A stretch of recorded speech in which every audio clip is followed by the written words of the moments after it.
Kai, today our plan is to talk about what is adventure education and how do we define adventure education. And you have brought two photos for me that you want to talk about. Yes, I actually brought with me two photos we talked about last time when we talked about the adventure itself.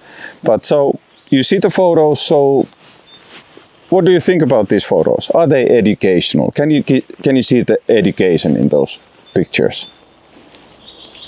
Well, if we talk about education, there should be some learning happening, and in these two photos, in the photo on the right, there is a really strong river, water splashing. People are river rafting, and it looks like even a little bit intimidating and adventurous situation. But I'm not sure if you are able to learn in a situation like that, or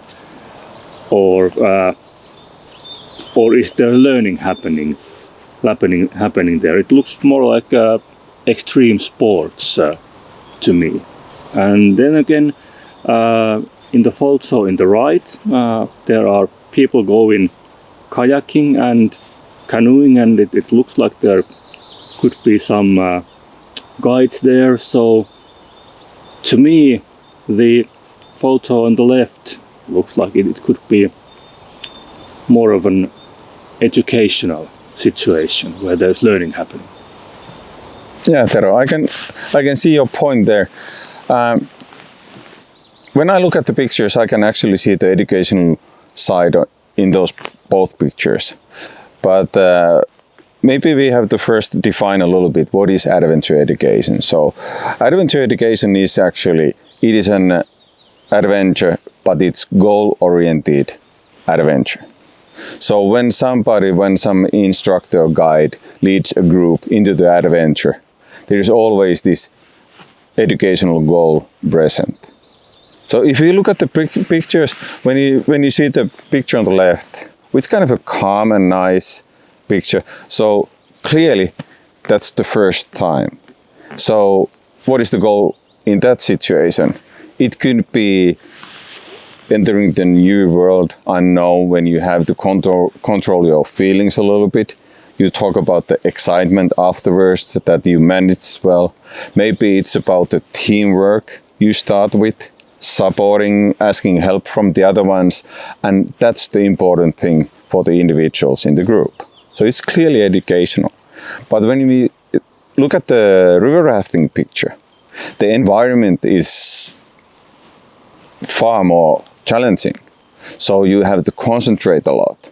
At the same time, you have to concentrate to listen to the instructions from the skipper, or you have to read the forms of the water and the currents, and then you have to paddle whenever needed, which means that could be the goal for that activity. That at the same time, when there's the pressure, the challenging environment, but you still have to be able to work as a team member, be proactive, listen to the instructions, and work accordingly.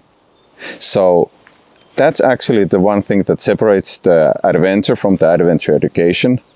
The adventure is the common thing, but the thing that separates those two worlds is that it has to be, in the first place, educational, goal-oriented. Why do we go to paddle on the calm waters or into the challenging rivers? There has to be some kind of a goal, and the goal is not the paddling itself. It has to be the improvement, the learning for individuals or for the groups.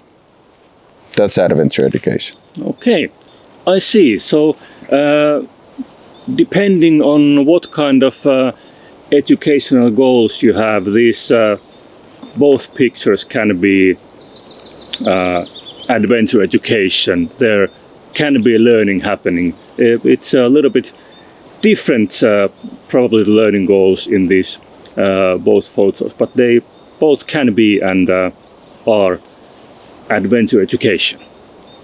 Yes. Yeah. One thing that people sometimes ask is that why do adventure education go, for example, paddling with their groups? In these both photos, we are paddling. Why do we have to go paddling with groups? Can't you get experiences from other activities too? You can use variety of activities. Actually, the activity itself, it's not that important, or the excitement level or the risk level of the activity, that doesn't matter. Adventure education uses activities that are real and the consequences are real, that motivates people. And at the same time, the activities, they offer emotional experiences. And when you are able to attach the learning with an emotional experience, it really stays. It's effective way of learning. So that's why we use this kind of real activities. It motivates people to try. I know that even also the plays and the games, they are included into the adventure education. They are kind of at the first lowest level adventures, but then you proceed with the activities towards more challenging activities, and then we talk about the hiking or the climbing or the paddling. But I have used, for example, like preparing food, following the adventure educational method principles. And the world is totally the same. The result is the same. The risks are the same. And once you succeed within this kind of an challenging environment with a challenging activity, and then you succeed, that's the rewarding feeling. That's the best kind of a feedback you can get.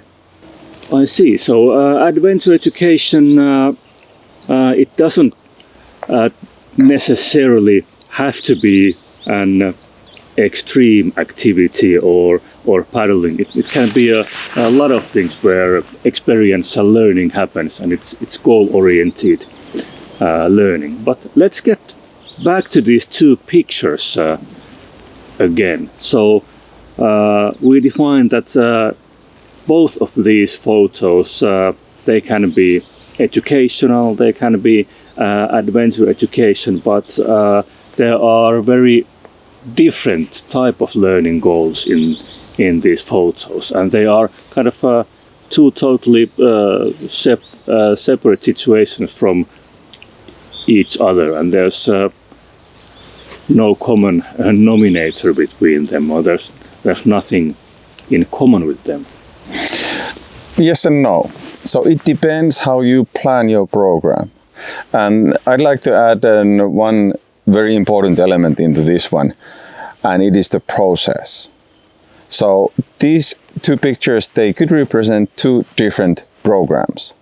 Or if we think about the process, the first picture, the car picture, could represent the starting point of a process. And then the river rafting picture, that is the end status of the process. And then you can imagine how many days or how many times you have had those learning days or situations with the group. So what do you have to learn to achieve the river rafting picture?